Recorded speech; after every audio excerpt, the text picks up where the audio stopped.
हर हर महादेव भक्तों, आज मैं माता सती की बहुत ही सुंदर कहानी लेकर आई हूँ।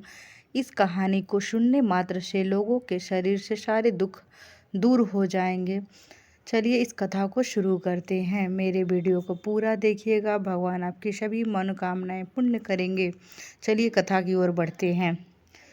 माता सती को ही पार्वती, दुर्गा, काली, गौरी, उमा, जगदम्बा, गिरिराज, अम्बे, शीरा वाली, शैलपुत्री, पहाड़ा वाली, अंबिका आदि नामों से जाना जाता है। इनकी कहानी बहुत ही रहस्यमय है। यह किसी एक जन्म की कहानी नहीं, कई जन्मों और कई रूपों की कहानी है। देवी भागवत पुराण में माता के 18 रूपों का वर्णन मिलता है। हालांकि 9 दुर्गा और 10 महाविद्याओं के वर्णन को पढ़कर लगता है कि उनमें से कुछ माता की बहनें भी थीं और कुछ का संबंध माता के अगले जन्म से था, जैसे कि पार्वती कात्यायनी अगले जन्म की कहानी है, तो तारा माता की बहन थी। पुराणों के अनुसार भगवान ब्रह्मा के मानस पुत्रों में से एक प्रजापति दक्ष कश्मीर घाटी के हिमालय क्षेत्र में रहते थे। प्रजापति दक्ष की 2 पत्नियां थीं, प्रस्तुति और वीरणी। प्रस्तुति से दक्ष की 24 कन्याएं की जन्म हुई, अवीरणी से 60 कन्याएं। इस तरह से दक्ष की 84 पुत्रियां और हजारों पुत्र थे। राजा दक्ष की पुत्री सती की माता का नाम था प्रस्तुति। यह प्रस्तुति स्वयंभू मनु की तीसरी पुत्री थी। सती ने अपने पिता की इच्छा के विरुद्ध कैलाश निवासी शंकर से विवाह किया था। सती ने अपने पिता की इच्छा के विरुद्ध जाकर उन्होंने रुद्र से विवाह कर लिया था। रुद्र को ही शिव कहा जाता है। उन्हें ही शंकर भी कहा जाता है। शंकर पार्वती के 2 पुत्र थे और एक पुत्री थी। पुत्र गणेश, कार्तिकेय और पुत्री वनलता थी।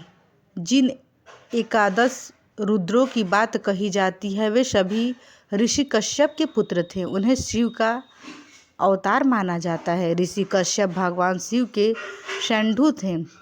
माँ सती ने एक दिन कैलाशवासी शिव के दर्शन किए और वह उनके प्रेम में पड़ गई। लेकिन सती ने प्रजापति दक्ष की इच्छा के विरुद्ध भगवान शिव से विवाह कर लिया।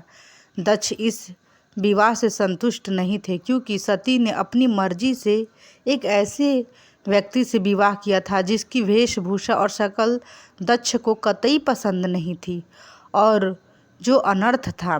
दक्ष ने एक विराट यज्ञ का आयोजन किया, लेकिन उन्होंने अपने दामाद और पुत्री को यज्ञ में निमंत्रण नहीं दिया।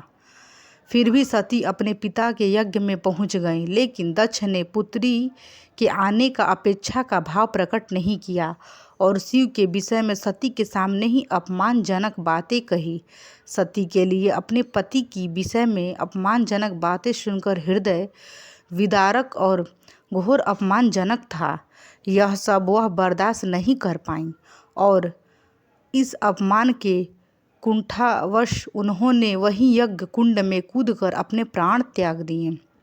सती को दर्द इस बात का भी था कि वह अपने पति के मना करने के बावजूद इस यज्ञ में चली आई थी और अपने 10 शक्तिशाली रूप बताकर डराकर पति शिव को इस बात के लिए विवश किया था कि उन्होंने सती को वहां जाने की आज्ञा नहीं देते हैं तो पति के प्रति खुद के द्वारा किए गए ऐसा व्यवहार और पिता के द्वारा पति का किया गया अपमान सती बर्दाश्त नहीं कर पाई और यज्ञ कुंड में कूद गई।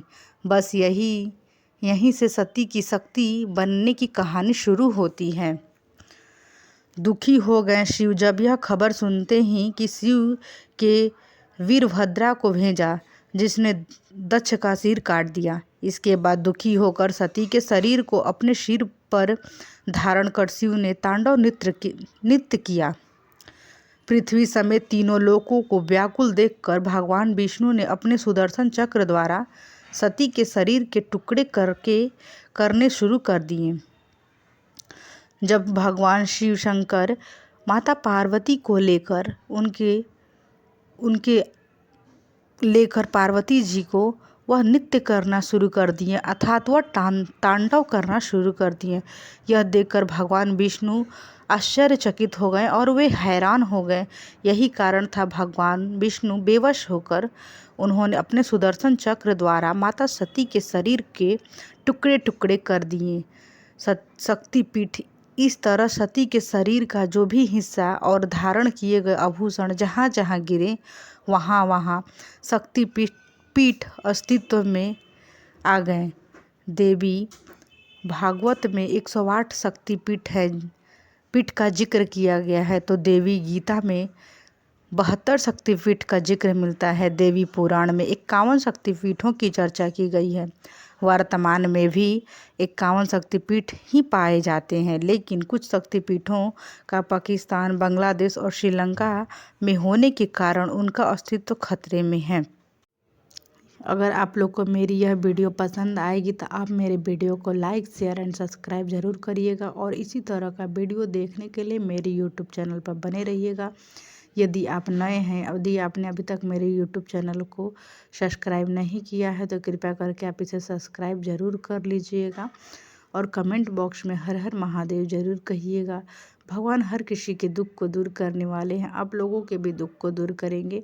भगवान शिव बहुत ही दयालु हैं, करुणा के सागर है, करुणा निधान है। वह हर किसी पे कृपा करते हैं, आप लोग पे भी कृपा करेंगे। भगवान शिव की आप लोग पूजा आराधना कीजिएगा। भगवान शिव हर किसी के दुख को क्षण में दूर करने वाले हैं। तो यदि आप लोग को मेरी वीडियो सच में पसंद आएगी तो कमेंट बॉक्स में हर हर महादेव ज़रूर कहिएगा। भगवान आप लोग की मनोकामनाएं को पूर्ण करेंगे। भगवान शिव की लोगों को पूजा आराधना करनी चाहिए या फिर श्री शिवाय नमस्तुभ्यम का भी जाप करना चाहिए। श्री शिवाय नमस्तुभ्यम का जाप करने से भगवान शिव उनकी पुकार को सुनते हैं, या फिर ओम नमः शिवाय का भी जाप कर सकते हैं। ओम नमः शिवाय का भी जाप करने से भगवान शिव से जो भी आप बोलेंगे वो भी पुण्य होते हैं। तो तब तक के लिए मैं इस वीडियो को यहीं पे एंड करूँगी और फिर मैं आप लोग को दूसरा वीडियो लेकर आऊँगी। तब तक के लिए मैं इस वीडियो को यहीं पे एंड करती हूँ। फिर मिलूँगी आप लोग से मैं दूसरे वीडियो में। हर हर महादेव भक्तों, धन्यवाद। भगवान आपकी सभी मनोकामनाएं पूर्ण करें। मैं भगवान शिव से प्रार्थना करूँगी कि आप लोग को जो भी मनोकामनाएं हैं भगवान शिव आपके पूर्ण करें और आप लोग पे भगवान शिव की कृपा